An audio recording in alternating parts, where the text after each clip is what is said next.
Hi guys, welcome back to my YouTube channel. Thank you for tuning in. Thank you for subscribing. My name is Vuyo. So in today's video, I'll be answering your questions about how I moved abroad. So first question is, how did you apply? So initially, I wanted to be a cabin crew because it's an airline company. I wanted to be a cabin crew. So I applied for the cabin crew position, but unfortunately I was rejected. So when I applied online, I was invited for the open day. Like everything was smooth, and then they invited me for the open view. I'm sorry. So when I went to the actual open day, they didn't like me. I don't know why, but yeah, I didn't get the job. So it was in January. That was in January. And then March, I got an email from them telling me about this new opportunity. Like, hi, Akulule, we have this opportunity for you, and we think you are best fit for this position. And I was just like, I'm not gonna apply, because why? I'm still the same person you rejected, you know. I was just so negative. I was just like, not me, child. I'm not going through that again. I'm done. And then I just left it like that. A few days later, another email came from them. Hi, Akululwe. So that's my other name. Hi, Akululwe. We sent you an email about this opportunity, and we would like to engage with you. And then they sent me things. I don't know. Like, I wasn't paying attention. Like, and then they were like, click here if you want to apply. And I was like, nope, not clicking. Not me. I'm done. Like, done Kalel. And then after a few days, another third email came. And then they're like, so they were just letting me know about if I want to apply, this is the due date to to do an application. Sorry, let me just sit comfortable. So they were just telling me about the due date and other details. And I was just like, you know what? Let me just apply, because now this is the third email, and I just went through the link, and that's how I applied, through the link they sent me. Okay, another, how did you know about the company? It's an airline company. Like, everybody knows. It's just out there. It's the biggest airline. Like, it's one of the top airlines in the world, so everybody knows. That's how I knew about the airline. So how did you did you go overseas, sorry, for the interviews? No. So after we applied, they came to South Africa for the open days and the interview. So I didn't have to go overseas for interviews. They came and interviewed us. How was the overall experience living in another country? Ooh, child, it was the best. Even though the country is strict, you're in Qatar, guys, it is so strict. Like, you can't just wear whatever. You can't see what I'm wearing under this. This is a vest. This is a vest. You can't wear like this and go to the malls or go to the shops. It's not acceptable. You have to cover your shoulders. You have to cover your knees. Apparently, you have to cover your knees. You have to, yeah, you can't wear shorts. So it's just boring because you can't wear anything. But other than that, the safety is 100%. I love it. 100% crime free. There's no need to, like, if you're walking at night, to be looking over your shoulders. There's no need for you to be insuring your phones. If you have anything expensive, there's no need for it, because nobody's gonna take your phone. Nobody's gonna steal your phone. Whether you leave it in the toilet, you forget it in the toilet, nobody's gonna take your phone. You'll come back and you'll still find it. Whether you are doing grocery shoppings, you know, when you're doing grocery shoppings and you put your bag in the trolley and your phone is there and you're busy, nobody cares. Nobody's gonna do anything. So I love that about that country. The food, horrible, guys. Abanayi sausage, no sausage. Yo, Chico, I shame. Yeah, The food is like horrible, shame. I don't want to lie. So if you want to have food, like proper food, then you'll have to buy in South Africa and then ask somebody to bring you the food. That's how you get to eat proper food. Yeah, but the overall experience was great. I loved it. It was so hot. Another thing, it was so hot, super. When it's hot, it's hot, guys. Like it gets to like a 52 degrees. Like you can't even go outside. So during summer, nobody goes out during the day. Everybody goes out at night. Like if you want to go out to club, to the groove, whatever, the clubs close at 2 a.m. So yeah. But during the day, nobody's doing anything. Like everybody's inside because it's so hot. You can't even do anything. It's so hot. And then around about 6, 7, that's when everybody goes out for shopping, for doing groceries, for anything that you'll need. Yeah, that's when. But yeah, anything else, it was great. I really enjoyed it. Bakhona otsotsi. No. They don't raise tortoises. Definitely no tortoises. It's a tortoise-free country. They can't raise tortoises in that country. Another question is, how's the groove if ibikhona? The groove was yeah, ibikhona. The groove was, yeah, and it was phenomenal because girls get free drinks like literally all the time. So we'd go to the clubs knowing that Tina, we're good.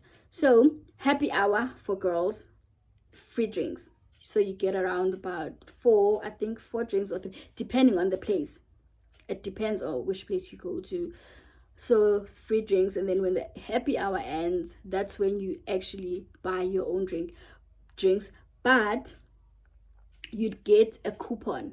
You buy a coupon for 5 reals, and then you get 5 drinks, right? You buy 5 coupons for 5 drinks.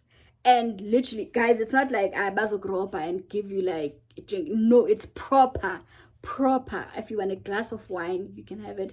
If you want to have a glass of gin, if you want to have a glass of vodka, you can have that. Like if you want to stand by the bar and be like, pour some more. I want some more vodka, it's fine. So for us girls, it was not expensive at all to go out to the groove. It was actually cheaper, and yeah, so it was actually nice.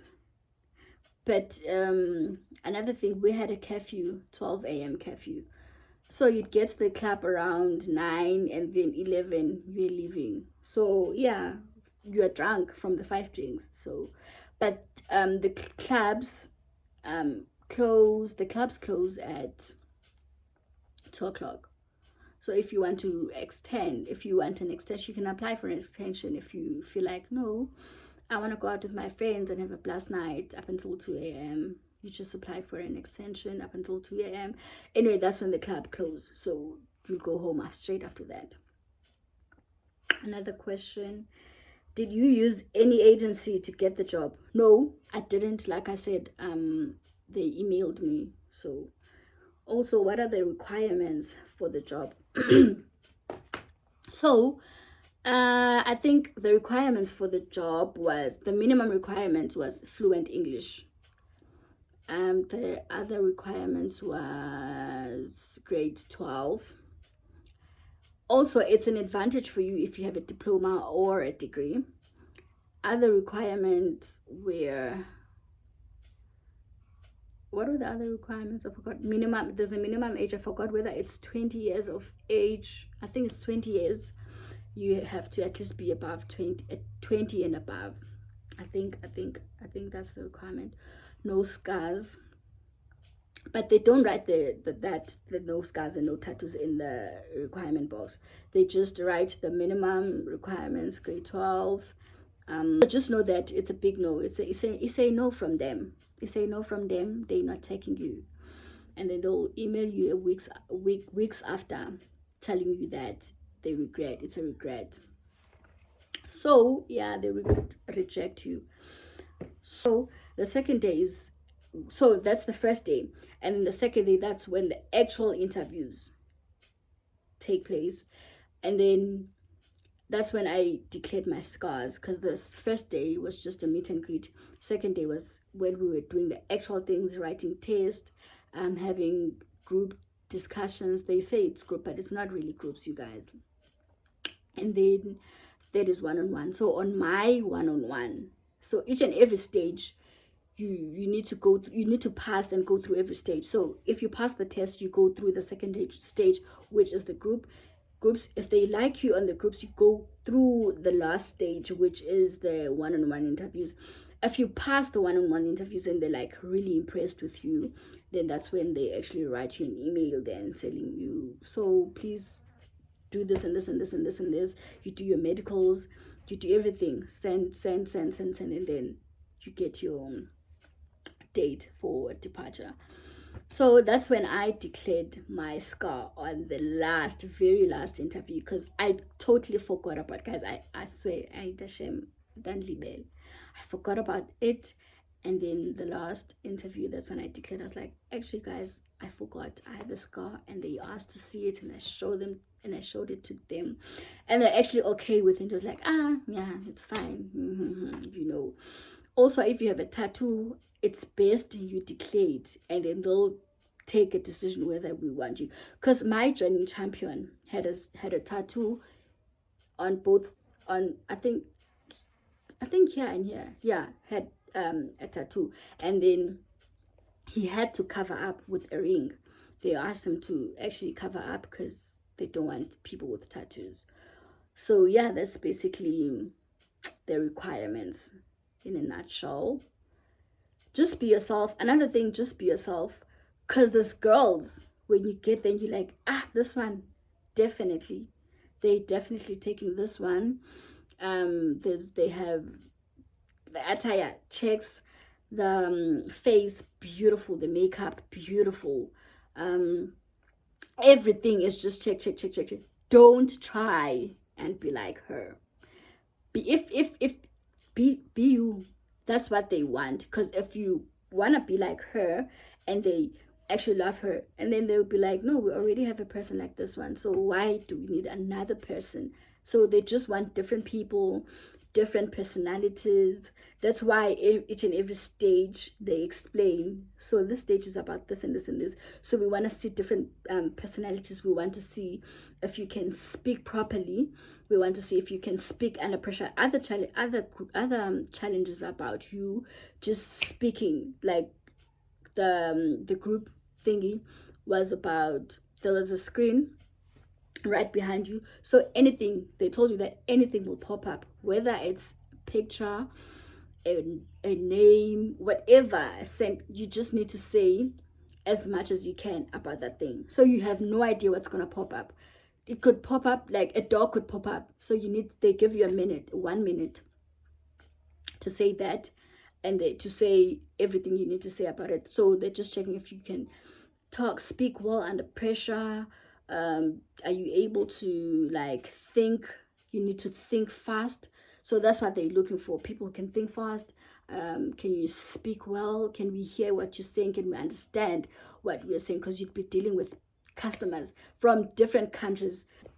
Another question is, how long did you stay abroad? I stayed for 7 months. I stayed for 7 months because I got there December and I came back August. 7-8 months, I can't remember. What job did you get? I was a customer service agent. I was boarding customers. What else was I doing? Basically I was just at the airport boarding customers, but I'd also work in check-ins. I'd also work at transfers, but mostly I was a boarding agent. I'd board customers. Did you make any lifetime friends? Of course I did. I still have friends that I speak to, that I talk to on a daily basis. So yeah, I did. What were the requirements and the channels you had to go through? I already answered that. The requirements, after you have decided that you want to work abroad, what was the process? The process was just applying, getting the job, and then starting with everything. So they wanted grooming pictures. After I got the job, and then they sent me an email asking me to send them pictures of myself, unedited pictures, no editing at all. And then they have instructions on the specific kind of pictures they want. So they'll tell you that we want pictures like this and this. Please do not edit. Do not do anything on the pictures. We just want to see you. Just want to see you. And then then that was the first thing. And then I went through that. And then the second email was please do your medicals. So I had to check for HIV, check for HIV and other things, and then that's it. What else? What are you doing in Qatar? Customer services agent. I already said that. Did you move abroad during COVID times? If so, please explain the procedure. I moved December 2019. The COVID-19 was just so there were no precautions or measures done. The procedure was just a normal procedure. Get yourself a visa. In fact, the company got us a visa and passports were ready. They booked us a ticket, and then everything was just arranged by the airline. But COVID wasn't like a thing back then. Are you living in a rent-free apartment? I live in a company accommodation, so I don't rent. My salary was my salary, you guys. Free transport for work, free apartment. The only thing I did with my money was save and buy food, clothes, whatever. That's all I did. Otherwise, I don't have to pay for transport, and also I don't have to pay electricity. I don't have to pay for water. I don't have to pay for bills. I don't have to do nothing. All I have to do is just pay for the Wi-Fi. That's it. And food. That's it. Did an agency pay for your flights and stay? No, I didn't apply through an agency. I just applied on the company's website. Are you making enough to send money at home? And maybe, of course, enough. And also an advantage was I work for an airline, so we travel for free. Literally, you just have to pay 10% of the ticket wherever you want to go all around the world. All you have to do is just pay 10% of the fare, and you are gone. You are a gone girl. Is a degree a must in your field of studying? Oh, guys, no. I studied civil engineering, but I couldn't. I couldn't. I was depressed.